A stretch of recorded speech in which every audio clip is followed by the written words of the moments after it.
Hey everybody, Arnaldo here broadcasting from Fidelios Frequency. Welcome to my channel and welcome to our monthly video on Vinyl Me Please releases or records of the month.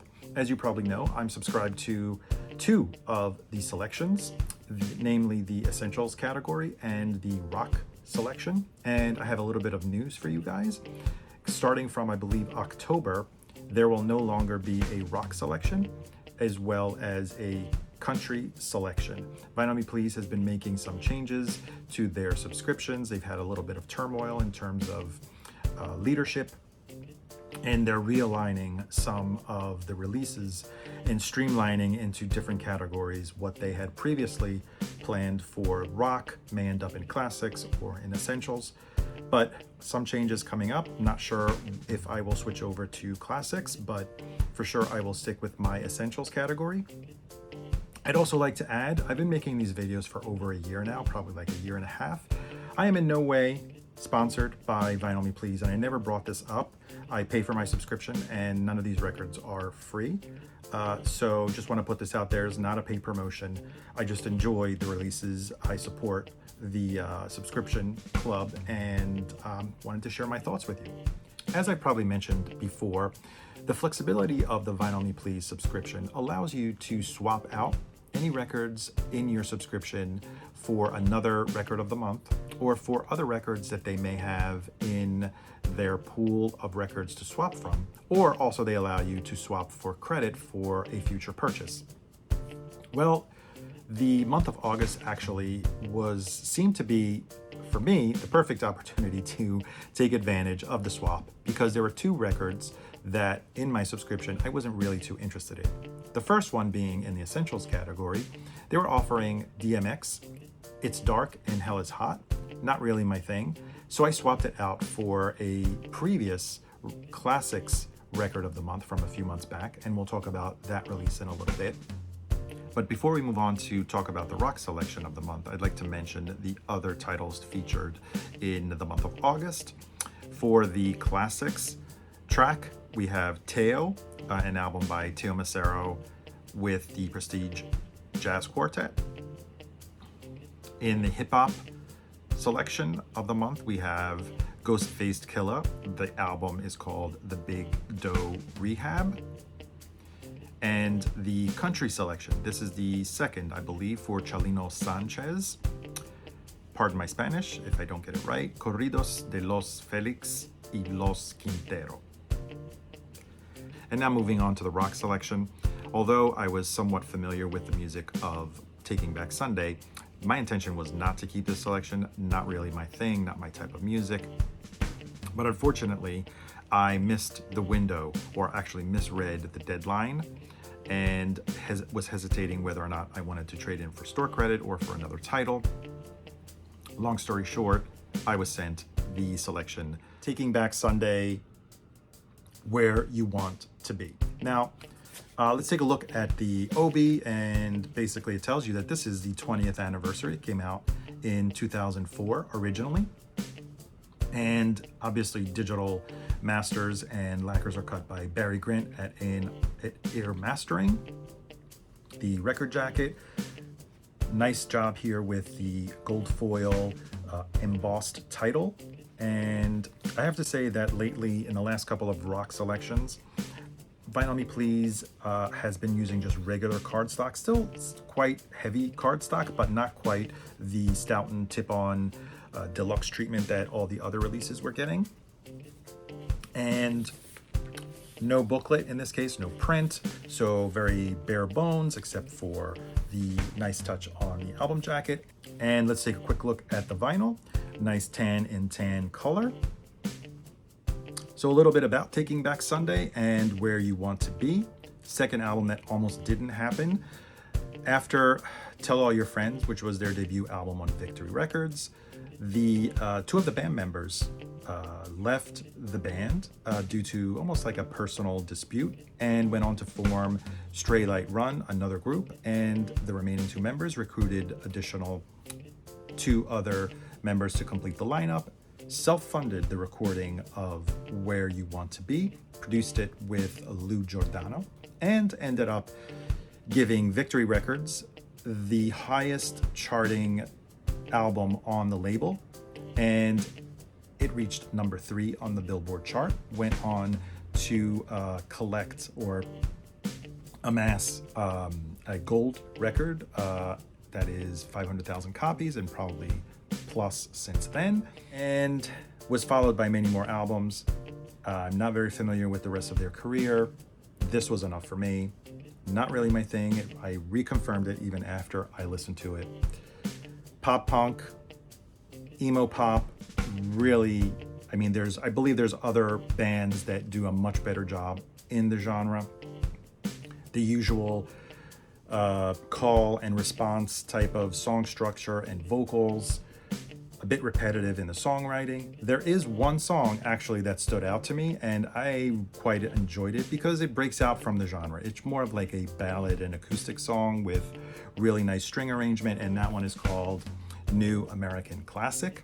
But other than that, I can't really say that I will be hanging on to this record. It was not my intention to get it, but I will say the pressing sounds phenomenal. I don't have anything to compare it to.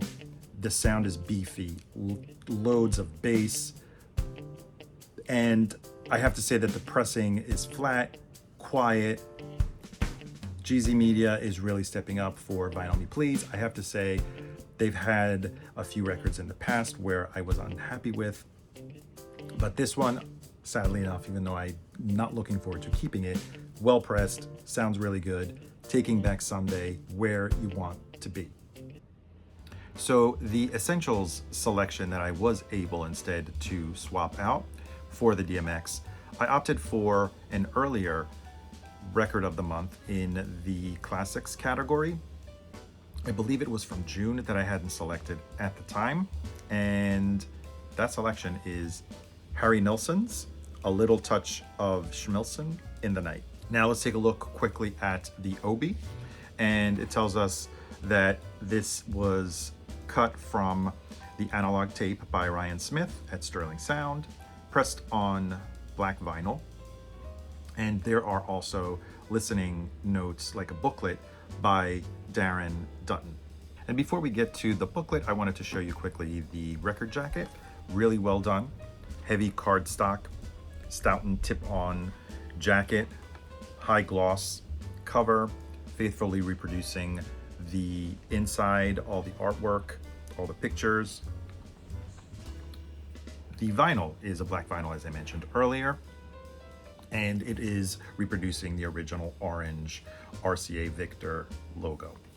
And now let's take a look at the booklet, where in the past I have had some second thoughts about them including a booklet, which really didn't add much in terms of artwork, seemed to be a little redundant and sometimes a waste of paper in my opinion when it's just reproducing text.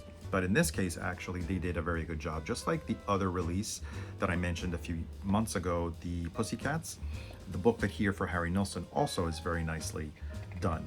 And it is in black and white, but it features, as you can see here, some extra pictures that are not featured elsewhere in the booklet, as well as a really nicely written and insightful essay by Darren Dutton.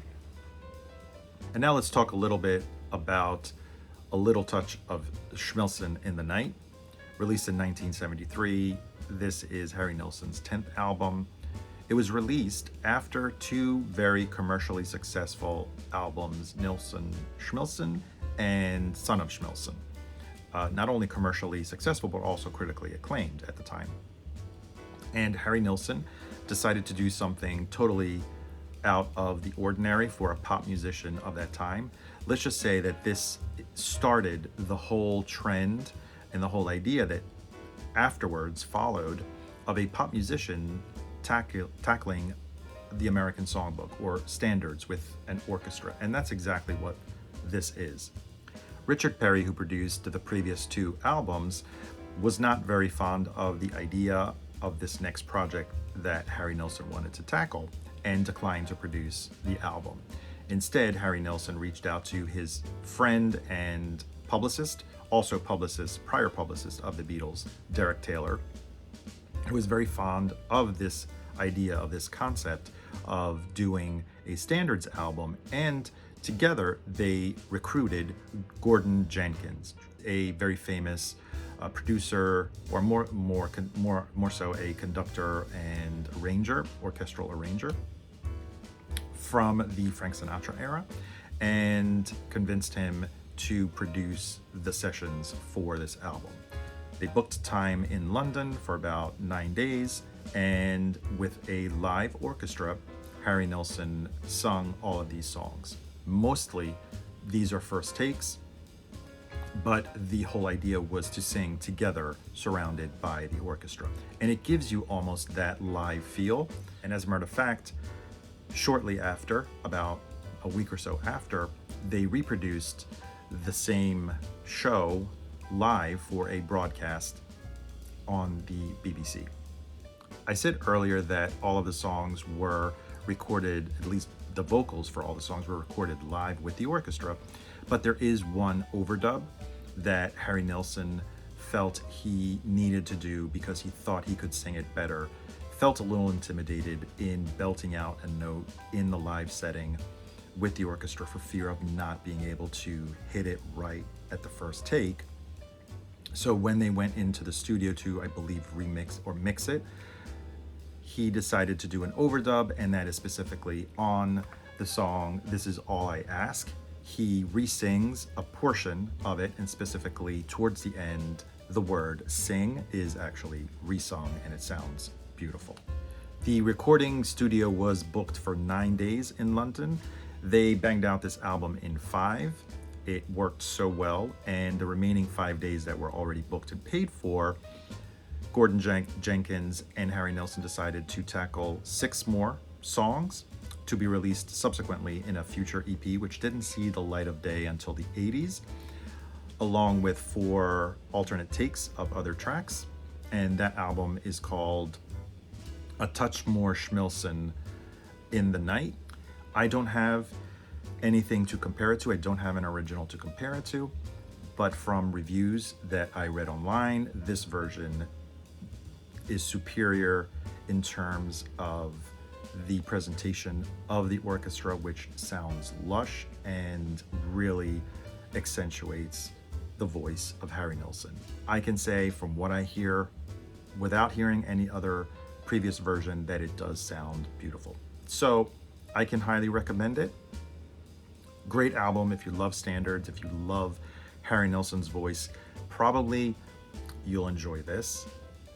He also stated at the time that he felt this was the right moment to sing the repertoire included on this album because, to quote him, "I won't have this choir boy voice forever." And it was quite prophetic because the following album, if I'm not mistaken, apart from Son of Dracula, which I think was a soundtrack, Pussycats, as I mentioned in the previous video in which I talked about it, he injured his vocal cords and his voice was never the same. So that kind of wraps it up for A Touch of Schmilsson in the Night, and it wraps it up also for this month's Vinyl Me Please feature video. I will see you again next month with 2 interesting titles. I can already tell you that we will be talking about 2 Ramones albums featured in the rock category, the last rock selection, and featured in the Vinyl Me Please Club, as well as the Essentials category. That's it for today. And don't forget to subscribe, click that little button and the notification button to be alerted on future videos. I will see you on the next one. Have a great day. Bye.